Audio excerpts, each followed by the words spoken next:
तो students next है हमारा यहाँ पे फूड पॉइजनिंग। आपने फूड पॉइजनिंग सुना भी होगा कि भाई उसने बाहर फास्ट फूड खाया और उसको जो है फूड पॉइजनिंग होगी। फूड पॉइजनिंग में क्या है, आपको स्टोमक में पेन हो सकता है ना, या लूज मोशन हो सकते हैं। इवन जो है आपको जो है इन सम केसेस ये आपका बहुत ज़्यादा डेंजरस भी हो सकता है। तो देखिए फूड पॉइजनिंग है क्या। तो जब आपका फूड काफी लंबे टाइम तक आप ऐसे उसको छोड़ देते हैं या उसको स्टोर करके रखते हैं, तो देखिए फूड पॉइजनिंग। तो स्टूडेंट नेक्स्ट है हमारा यहाँ पे फूड पॉइजनिंग। तो स्टूडेंट्स नेक्स्ट है हमारा यहाँ पे फूड पॉइजनिंग। आपने सुना भी होगा कि भाई उसने बाहर का खाया खाया या फास्ट फूड खा लिया और उससे जो है उसको फूड पॉइजनिंग हो गई। स्टोमक में आपको पेन हो सकता है और भी मतलब कि काफ़ी सारी दिक्कतें हैं। इवन कुछ केसेस में ये बहुत ज़्यादा डेंजरस भी हो सकता है। तो ये फूड पॉइजनिंग है क्या। एक्चुअली क्या है कि जब फूड को हम बहुत जो है एक लंबे टाइम तक ऐसे ही छोड़ देते हैं बना के, या फिर उसको स्टोर करके रखते हैं, तो क्या है कि उसमें आपके माइक्रो ऑर्गेनिजम्स जो है वो वहां पे ग्रो कर जाते हैं। मतलब वो वहां पर जो है माइक्रो ऑर्गेनिज्म वहां पर पैदा हो जाते हैं।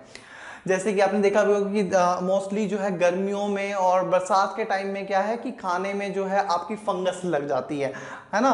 फंगस आपने वाइट से कलर की, आपने रुई, जैसे रुई होती है उस कलर की आपने देखी भी होगी।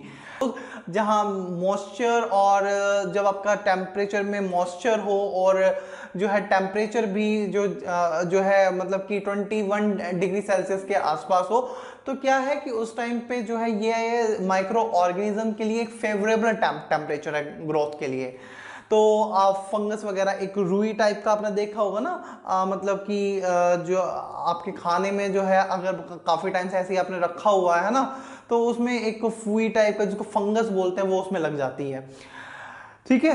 तो बात कर रहे थे हम कि जब फूड को काफी लंबे टाइम तक हम ऐसे ही छोड़ देते हैं, स्टोर करके रखते हैं, तो वहां पे माइक्रो ऑर्गेनिजम्स जो है वो वहां पे ग्रोथ कर जाते हैं, और जिससे क्या है कि टॉक्सिक और पॉइजनस सब्सटेंस जो है वहां पर जो है प्रोड्यूस कर देते हैं। और जब कोई उस फूड को कंज्यूम करेगा तो ऑब्वियसली वो उसको नुकसान देगा।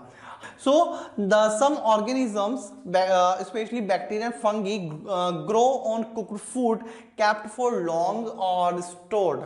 Right? They produce toxic substance and make the food poisonous. जिससे कि food आपका poisonous हो जाएगा। Consumption of spoiled food. अगर इस स्पॉइल्ड यानी कि सड़ा हुआ है ना, जो खराब आपका खाना है, अगर इसको आप खाते हैं तो डेट कोज वॉमिटिंग, डायरिया और even the death in some cases, और सम सीरियस केसेस में डेथ तक हो सकती है फूड पॉइजनिंग से। Right. So that is about the food poisoning. Food poisoning क्या है। अब बात करते हैं कि हम किस तरह से जो है फूड को प्रिजर्व करके रख सकते हैं। अब आपने देखा होगा कि जैसे कि घरों में हम लोग अचार डालते हैं तो वो आपका कितने लंबे टाइम तक चलता है बिना खराब हुए। ऑन द अदर हैंड जो अगर आप आम जो है, जो आपके मैंगोज हैं, अगर आप उनको ऐसे ही जो है कुछ टाइम के लिए छोड़ दें तो वो क्या होंगे, आपके बहुत जल्दी खराब होंगे। और उसी का अब अगर आप अचार डाल रहे हैं तो वो आपका काफी लंबे टाइम तक जा रहा है। तो ऐसा क्यों है, तो वो यहाँ पर देखते हैं कि किस तरह से हम फूड को प्रिजर्व कर सकते हैं, मतलब कि माइक्रो ऑर्गेनिजम्स की जो ग्रोथ है उसको रोक सकते हैं। तो देखिए food preservation that is saving the food from the attack of micro organism. Micro organism से हमें बचाना है फूड को, है ना। तो पहला मेथड यहाँ पे केमिकल मेथड। केमिकल मेथड में कुछ हम सब्सटेंसेस यूज कर सकते हैं, जैसे कि आपका कॉमन सोल्ट, जो घरों में नमक इस्तेमाल करते हैं वो भी एज ए प्रिजर्वेटिव यूज कर सकते हैं कुछ जगह पे। ऑयल जो यूज करते हैं, एडिबल जो आपके ऑयल है वो यूज कर सकते हैं। उसी तरह से कुछ केमिकल्स भी है, तो लेट्स सी। तो केमिकल मेथड में फर्स्ट है the salt and the edible oil are common chemical.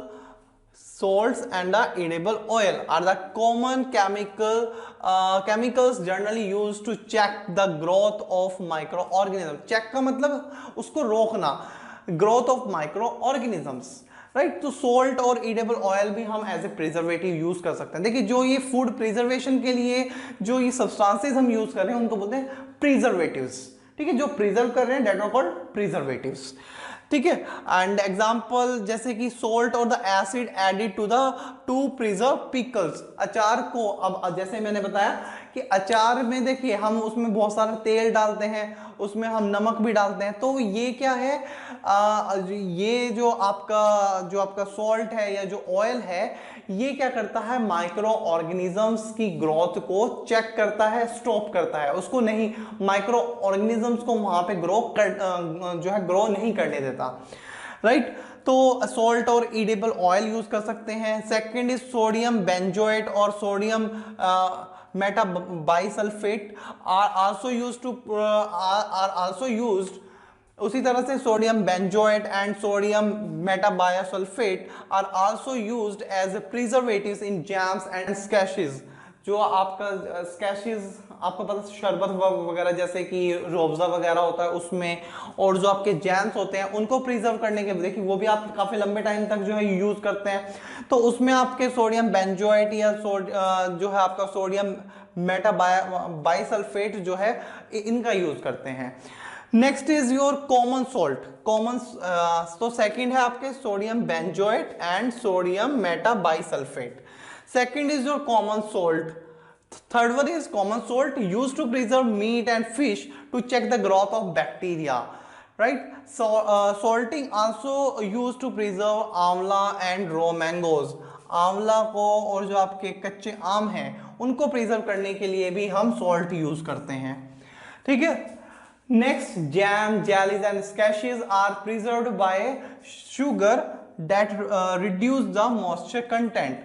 और इसी तरह से हम शुगर का भी यूज कर सकते हैं, ये जो आपके जैम, जेलीज या स्क्वैशेस हैं इनको प्रिजर्व करने के लिए। यहाँ पर क्या है कि शुगर जो है मॉइस्चर कंटेंट को कम करता है। आप जैसे कि बात की, एक तो टेम्परेचर का मेन रोल होगा और दूसरा किसका, मॉइस्चर कंटेंट का, ठीक है। तो मॉइस्चर कंटेंट को ये जो है रिड्यूस करता है, जिससे कि वहां पर मीन्स की माइक्रो ऑर्गेनिजम्स की ग्रोथ को रिड्यूस करता है।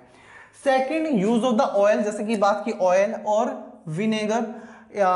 विनेगर जो सिरका भी आपने देखा, सिरका भी जो है, सिरके का भी हम अचार वगैरह डालते हैं ना, तो used to prevent spoilage of pickles as bacteria can not live in such an environment. Because oil या विनेगर का जो एनवायरमेंट है उसमें जो है, because vinegar is your acid, ठीक है, तो आप इस तरह के एनवायरनमेंट में जो है बैक्टीरिया नहीं रहते हैं, वो उनके लिए फेवरेबल कंडीशन नहीं है, तो इस तरह से हम उनको प्रिजर्व कर सकते हैं। नेक्स्ट जो यहाँ पर मेथड, ये तो केमिकल मेथड, कुछ हम सब्सटेंसेस, केमिकल्स ऐड करके जो है फूड को प्रिजर्व कर रहे हैं। सेकंड है हीट एंड कोल्ड मेथड, कि टेम्परेचर, लो टेम्परेचर पे फूड को स्टोर करके या टेम्परेचर हाई करके, यानी कि बॉयल करके, ठीक है ना। तो हीट एंड कोल्ड मेथड में क्या है, the favourable temperature for micro organisms growth is 21 degree Celsius. तो देखिए, पहली चीज मॉइस्चर कंटेंट और दूसरा टेम्परेचर, तो जो इनके लिए सबसे ज्यादा फेवरेबल टेम्परेचर है माइक्रो ऑर्गेनिजम्स के लिए वो है 21 डिग्री सेल्सियस, राइट। तो अब हमने इसी चीज का यहाँ पे यूज करना है कि भाई 21 डिग्री सेल्सियस फेवरेबल है उनके लिए। तो फर्स्ट यहाँ पे हम लो टेम्परेचर, जैसे कि हम रेफ्रिजरेटर्स में करते हैं, तो फर्स्ट बात करेंगे लो टेम्परेचर, जैसे कि हम रेफ्रिजरेटर्स में करते हैं। हम देखिए कोई भी खाना जो हमारा बच गया है, कुछ स्टोर करना है, दूध स्टोर करना है, तो वो कहाँ पे रखते हैं, रेफ्रिजरेटर्स में रखते हैं। फ्रूट्स, वेजिटेबल्स भी वहीं पे रखते हैं हम, क्यों, बिकॉज वहां पे टेम्परेचर क्या है आपका, लो रहता है। रेफ्रिजरेटर्स में जो है टेम्परेचर जो है वो 5 डिग्री सेल्सियस के आसपास रहता है, जिससे कि वहां पर बैक्टीरिया जो है वो ग्रोथ नहीं कर पाते। So the low temperature inhibits the microbes growth, and that's why food is kept in refrigerator where the temperature is nearby 5 degree Celsius, right. उसी तरह से बॉइलिंग, अब आपने देखा होगा कि घरों में क्या है, मम्मी जो है दूध को गर्म करके देन उसको स्टोर करते हैं ना, दूध पे पहले उबाल देके देन उसको जो है हम जो है रेफ्रिजरेटर्स में स्टोर करते हैं। बिकॉज क्या है कि बॉयल करने पे क्या है, बहुत सारे बैक्टीरियाज, माइक्रो ऑर्गेनिजम्स जो है वो मर जाते हैं, ठीक है। तो इसलिए जो है दूध को स्टोर करने से पहले हम उसको बॉयल करते हैं। तो बॉइलिंग भी एक मेथड है जिसके थ्रू हम फूड को प्रिजर्व कर सकते हैं। तो boiling kill many micro organism and that's why the reason milk is boiled before store और यूज इट, राइट। अब next is your pasteurisation. Pasteurisation में देखिए क्या है कि हम क्या है कि जो दूध है उसको पहले 70 डिग्री सेल्सियस के आसपास जो है उसको हीटअप करते हैं और गर्म करने के बाद 70 डिग्री सेल्सियस पे गर्म करने के बाद उसको एकदम से ठंडा करते हैं। ठीक है, जिससे कि क्या है, देखिए हाई टेम्परेचर पे पे भी आपके माइक्रोब्स जो है वो आपके नहीं होंगे, उनकी ग्रोथ नहीं होगी। देन उसको सडनली हम क्या कर रहे हैं, ठंडा कर रहे हैं। तो उससे भी क्या है कि आपके जो माइक्रोब्स के उसमें ग्रो करने के चांसेस है वो बहुत कम होंगे। तो यहाँ पर हम उसको बॉयल किए बिना, है ना, बॉयल ना करके उसको 70 डिग्री सेल्सियस के आसपास जो है हीट करके देन सडनली उसको हम जो है ठंडा कर रहे हैं और देन ठंडा करने पे साथ ही उसको हम स्टोर करके रख देते हैं और इस प्रोसेस को हम बोलते हैं पेस्चुराइजेशन, राइट। तो यहां पर क्या है, the milk is heated to about 70 degree Celsius for 15 to 30 second. Only 15 to 30 second उसको जो है 70 डिग्री सेल्सियस पे जो है उसको हीट करना है एंड देन सडनली चिल्ड, और फिर एकदम से उसको ठंडा करना है and stored so as to prevent the growth of microbes, जिससे कि माइक्रोब्स जो है वहां पर अटैक ना कर सकें, right. Next is storage and packing. अब आपने देखा होगा कि ड्राई फ्रूट्स हुए या फिर जो आपकी वेजिटेबल्स हैं वो आजकल क्या है सील्ड एयर टाइट पैकेट्स में आती हैं, जिससे कि क्या है कि माइक्रोब्स जो हैं उन पे अटैक ना कर पाए, राइट। तो उस तरह की पैकिंग, एयर टाइट पैकिंग करके भी हम जो है वेजिटेबल्स को या जो आपके ड्राई फ्रूट्स हैं या इस तरह के जो आपके फूड मटेरियल है उनको हम प्रिजर्व कर सकते हैं, बचा सकते हैं माइक्रोब्स से, राइट। तो ये that about the food poisoning क्या है and how we can do food preservation, किस तरह से फूड प्रिजर्वेशन कर सकते हैं। केमिकल कौन कौन से यूज कर सकते हैं, है ना, सब्सटेंसेस, और heat and cold method, pasteurisation and then storing and packing. ठीक है, तो आप इसको वीडियो पॉज करके नोट करें, फिर हम चलते हैं नेक्स्ट टॉपिक की तरफ।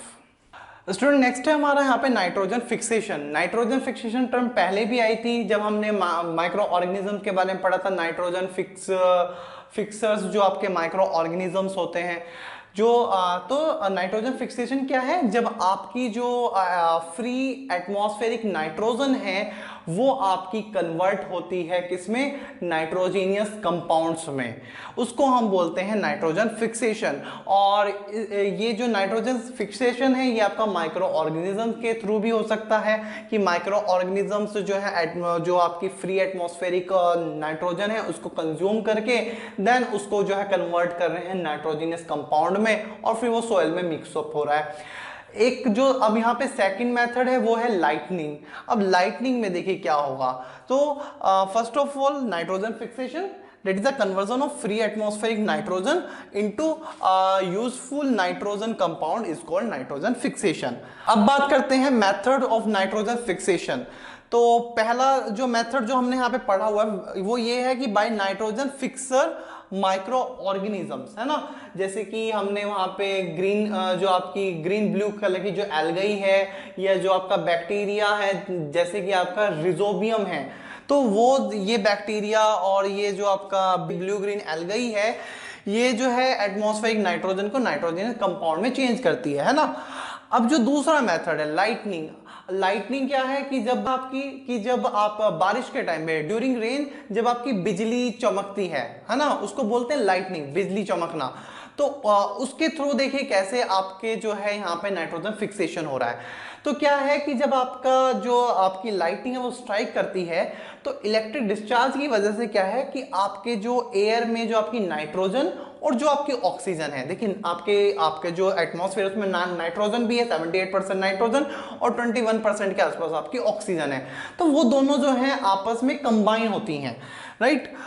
जो है ये during rain when lightning strike nitrogen and oxygen in the atmosphere combined due to electric discharge, ठीक है।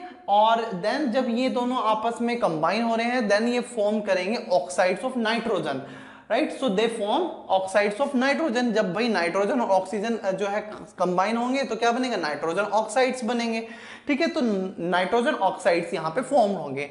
अब क्या है, बिकॉज वहां पे वाटर भी है आपका, भाई बारिश हो रही है तो पानी भी है आपका, वो भी कहाँ है आपका, एटमॉस्फेयर में ही है, एयर में ही है। तो वो अब जो नाइट्रोजन के ऑक्साइड बने, अब वो रिएक्ट करेंगे किसके साथ, वाटर के साथ। तो वो वाटर के साथ रिएक्ट करेंगे और वहां पे बनेगा फिर नाइट्रिक एसिड। ठीक है, तो अब क्या फॉर्म हो गया आपका, नाइट्रिक एसिड। और देखिए बारिश कहाँ आ रही है आपकी, अर्थ पे आ रही है, तो वो कहां पे आएगी, वो नाइट्रिक एसिड कहां पे आएगा आपका, सोयल पे, अर्थ पे। और देन तब क्या होगा कि जो आपकी सोयल में जो प्रेजेंट एल्केलाइन जो आपके सोल्ट है, एल्केलाइन पता आपको, एल्केलाइन किसको बोलते हैं, एक आपका एसिड, एसिड का अपोजिट क्या होते हैं आपके बेसिस, और एल्केलाइन किसको बोलते हैं, the bases that are soluble in water. तो ये जो आपका नाइट्रिक एसिड है ये एल्केलाइन सोल्ट के साथ जो है रिएक्शन करता है, एंड देन वहां पर आपके फॉर्म होते हैं nitrogenous compounds, right. So these dissolve in the rainwater producing nitric acid, which when come to the earth combine with alkaline salt in the soil and forming nitrates, और वहां से आपके nitrates बनते हैं, नाइट्रोजन के compounds बनते हैं। तो इस तरह से यहाँ पे लाइटनिंग के थ्रू आपका नाइट्रोजन फिक्सेशन हो रहा है, राइट। तो लाइटनिंग हुई, इलेक्ट्रिक डिस्चार्ज की वजह नाइट्रोजन और ऑक्सीजन कंबाइन हुए, तो क्या बना, नाइट्रोजन ऑक्साइड। अब नाइट्रोजन ऑक्साइड प्लस वहां पे वाटर भी है, तो वो बन गया नाइट्रिक एसिड। नाइट्रिक एसिड जब अर्थ पे आया तो वहां पर थे क्या आपके एल्केलाइन सोल्ट्स, उसके साथ कंबाइन हुआ तो क्या बन गया आपके नाइट्रेट्स, यानी कि नाइट्रोजन कंपाउंड्स। और इस तरह से सोयल को क्या मिल गया, नाइट्रोजीनियस कंपाउंड्स मिल गए। ठीक है, तो इस तरह से जो है आपका नाइट्रोजन फिक्सेशन हो रहा है। ठीक है, पहला मेथड लाइटनिंग, दूसरा आपका नाइट्रोजन फिक्सर माइक्रो ऑर्गेनिजम्स। अब यहाँ पे ये पूरी नाइट्रोजन साइकिल दिखाई हुई है। नाइट्रोजन साइकिल का मतलब किस तरह से एटमॉस्फेयर में जो है आपका पूरा जो नाइट्रोजन है वो डिफरेंट फॉर्म में, एटमॉस्फेरिक नाइट्रोजन गैस के फॉर्म में और नाइट्रोजन ऑक्साइड्स के फॉर्म में, नाइट्रेट्स की फॉर्म में, किस तरह से जो है आपका जो है आपके एटमॉस्फेयर में, एनवायरनमेंट में जो है आपका घूम रहा है। ठीक है, तो देखिए सबसे पहले नाइट्रोजन जो आपके एटमॉस्फेरिक नाइट्रोजन है, अब क्या होगा, जो आपके यहाँ पे जो आपके बैक्टीरियाज हैं, जो नाइट्रोजन फिक्सिंग बैक्टीरियाज हैं, वो क्या यहाँ से क्या करेंगे, नाइट्रोजन को यहाँ पे उनको जो है कंज्यूम करेंगे। ठीक है, देन क्या होगा, देन वे उसको चेंज कर देंगे किसमें, नाइट्रोजीनियस कंपाउंड्स में। ठीक है, जो कि जो आपके फिर देन कहाँ जाएंगे, सोयल में, बिकॉज ये आपके माइक्रो ऑर्गेनिज्म ये कहाँ है, आपके सोयल में है। तो यहाँ ये कहाँ पे जो नाइट्रोजन कंपाउंड इन्होंने फॉर्म किए वो कहाँ पे होंगे, आपके सोयल में। अब क्या होता है कि अब जैसे कुछ आपके बैक्टीरिया हैं जो एटमॉस्फेरिक नाइट्रोजन को नाइट्रोजीनियस कंपाउंड में चेंज कर रहे हैं, वैसे ही कुछ बैक्टीरिया होते हैं जो नाइट्रोजीनियस कंपाउंड्स को चेंज करते हैं एटमॉस्फेरिक नाइट्रोजन में, गैसियस नाइट्रोजन में, राइट। तो देखिए कुछ बैक्टीरिया उस जो है एटमॉस्फेरिक नाइट्रोजन को चेंज कर रहे हैं नाइट्रोजीनियस कंपाउंड में और सोयल में आ रहे हैं वो, और यहीं पे कुछ बैक्टीरिया हैं जो उसको जो है यहाँ पे रिवर्स प्रोसेस कर रहे हैं, वो नाइट्रोजीनियस कंपाउंड को चेंज कर रहे हैं नाइट्रोजन में, मतलब एटमॉस्फेयर में उसको वापस भेज रहे हैं। ठीक है, तो यहाँ से कुछ बैक्टीरिया के थ्रू वो जो है सोयल में आ रहे हैं, और दूसरे बैक्टीरिया जो दूसरे टाइप के बैक्टीरिया उनके थ्रू वो वापस जो है आपका एटमॉस्फेयर में जा रहा है। तो ये एक साइकिल तो ये हो गई, इस तरह से बैक्टीरिया के थ्रू एक साइकिल आपकी कंप्लीट हो रही है। नेक्स्ट, जैसे कि हमने बात की लाइटनिंग, तो यहां पर भी क्या है, एटमॉस्फेयर से लाइटनिंग के थ्रू क्या हो रहा है, फाइनली क्या हुआ, आपके सोयल में नाइट्रोजीनियस कंपाउंड आए। फाइनली तो यही हुआ ना जो रिजल्ट निकला। तो एटमॉस्फेरिक नाइट्रोजन से लाइटनिंग हुई, ये देखिए एरो शो लाइटनिंग, और लाइटनिंग के थ्रू नाइट्रोजीनियस कंपाउंड कहाँ है, आपके सोयल में आ गए।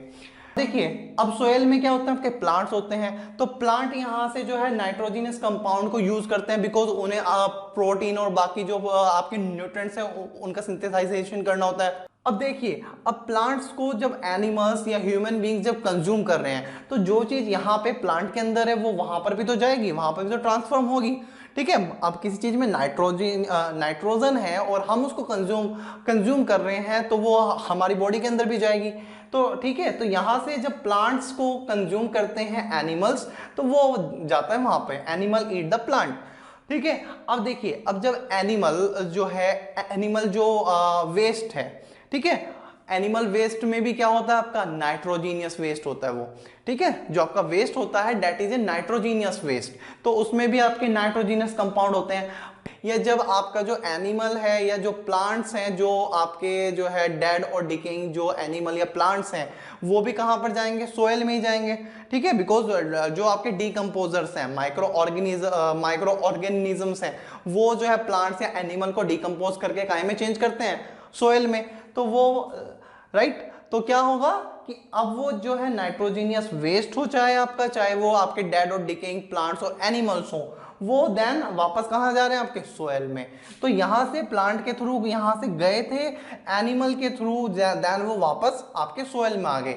तो यहां पर ये वाली साइकिल इस तरह से कंप्लीट हो रही है, ठीक है। तो ये चीज समझ में, एक साइकिल ये माइक्रो ऑर्गेनिजम्स वाली, एक साइकिल आपकी ये ऐसे कंप्लीट हो रही है ना, ठीक है, और एक ये आपकी जो है यहाँ पर इसके लाइटनिंग के थ्रू आपकी जो नाइट्रोजन है वो आपकी एटमॉस्फेयर से कहाँ ट्रांसमिट हो रही है, सोयल में। तो ये है आपकी पूरी नाइट्रोजन साइकिल की, किस तरह से नाइट्रोजन जो है एटमॉस्फेयर में जो है एक साइकिल में जो है अलग अलग फॉर्म में जो है आपकी घूम रही है, right. So that's all about the micro organisms, friend and four.